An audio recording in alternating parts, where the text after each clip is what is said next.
Hello दोस्तों, आज हम उस प्रधानमंत्री के बारे में बात करेंगे जिन्होंने देश को आर्थिक संकट से निकालकर मजबूत राह पर दिखाई।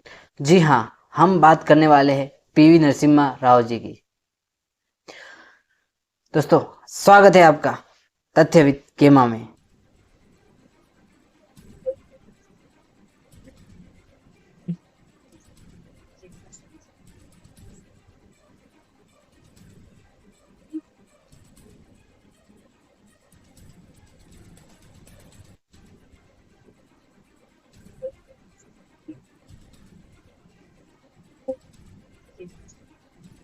नरसिम्हा राव जी का जन्म 28 जून 1921 को तेलंगाना के साधारण छोटे से किसान परिवार में हुआ था। से ही वो पढ़ाई में बहुत होशियार थे और भाषाओं पर गजब अधिकार था उनका।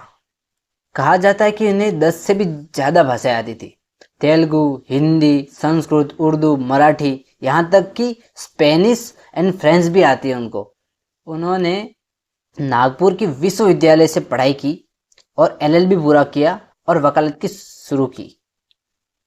आज़ादी के बाद उन्होंने कांग्रेस पार्टी के साथ जुड़कर राजनीति की शुरुआत की। 1957 में आंध्र प्रदेश के विधानसभा में चुने गए।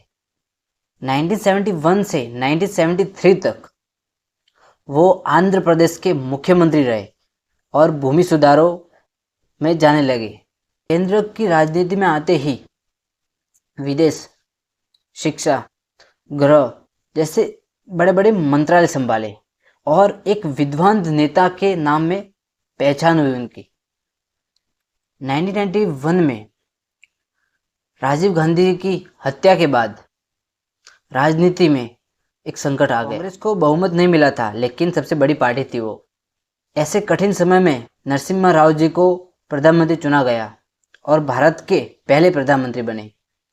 1991 में भारत आर्थिक संकट से जुड़ा।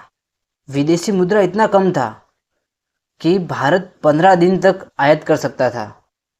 नरसिम्हा राव जी ने उनके वित्त मंत्री डॉक्टर मनमोहन सिंह को उनका पूरा समर्थन दिया और इतिहास रचा और शुरू की गई आर्थिक नीतियां, जिसमें शामिल है लिबरलाइजेशन, प्राइवेटाइजेशन और ग्लोबलाइजेशन।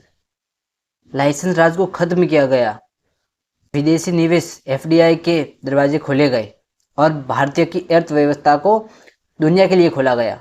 आज जो हम भारत की तेजी से बढ़ी हुई अर्थव्यवस्था हम देख रहे हैं, उसका बीज 1991 में ही बोया गया था। नरसिम्हा राव जी ने विदेश नीति में भी महत्वपूर्ण योगदान दिया। उन्होंने लुक ईस्ट पॉलिसी की शुरुआत की ताकि एशिया के जितने भी देश हैं उनसे नज़दीकियां बढ़ाई जा सके।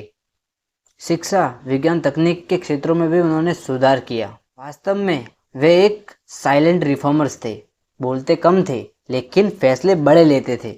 नरसिम्हा राव जी साहित्य प्रेमी भी थे। उन्होंने तेलुगु, हिंदी और अंग्रेजी में किताबें भी लिखी। उनकी पत्नी का नाम सत्यमा था और उनके 8 बच्चे थे। 23 दिसंबर 2004 को उनका निधन हो गया न्यू दिल्ली में और उन्हें भारत का father of Indian economic reforms भी कहा जाता है। आज भारत विश्व की सबसे बड़ी अर्थव्यवस्थाओं में गिना जाता है। उसकी नींव नरसिम्हा राव जी ने की थी। उन्होंने भारत को आर्थिक संकट से निकाला और एक नई ऊंचाई बढ़ाया। यह थे हमारे नरसिम्हा राव जी, जो मुझे पता है कि आधे से ज़्यादा लोगों को उनका नाम तक नहीं पता होगा। तो ऐसे ही इंटरेस्टिंग कहानी और इन्फॉर्मेशन के लिए जुड़े रहे मेरे साथ तथ्य विद गेमा में। नमस्कार, धन्यवाद।